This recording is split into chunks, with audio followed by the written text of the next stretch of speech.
অনেকদিন আগের কথা, জঙ্গলের মাঝে বাস করত এক কাঠুরে। সে ছিল খুবই গরিব। জঙ্গল থেকে কাঠ কেটে নিয়ে গিয়ে শহরে বিক্রি করে কোনো রকমে তার দিন কাটতো। কাঠুরে একদিন সকালবেলা কুঠার ঘাড়ে নিয়ে বের হলো কাঠ কাটার জন্য।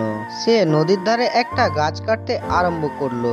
গাছটির কাঠ কাটতে কাটতে তার কুড়ালটি হাত ফসকে জলে পড়ে যায়। নদীর জল এতটাই গভীর যে সে ভয়ে নামতে পারলো না। সে মনের দুঃখে বসে বসে কাঁদতে লাগলো। কাঠুরের কান্না শুনে হঠাৎ নদীর মধ্য হতে একটা জলপরী বেরিয়ে এলো আর বলল, কি ব্যাপার কাঠুরে, কাঁদছো কেন? আমি যে কুঠারটি দিয়ে কাঠ কাটছিলাম সেই কুঠারটি জলে পড়ে গেছে, তাই বসে বসে কাঁদছি। তুমি কেঁদো না, আমি তোমার কুঠার এনে দিচ্ছি। এই বলে জলপরী জলের ভিতর চলে গিয়ে একটা সোনার কুঠার হাতে নিয়ে বেরিয়ে এসে বলল, দেখো তো এটা কি তোমার কুঠার? না, এটা তো আমার কুঠার না। জলপরী আবার জলের ভিতর চলে গিয়ে একটা রূপোর কুঠার নিয়ে বেরিয়ে এসে কাঠুরেকে বলল, দেখো তো এটা কি তোমার? না না, এটাও আমার না।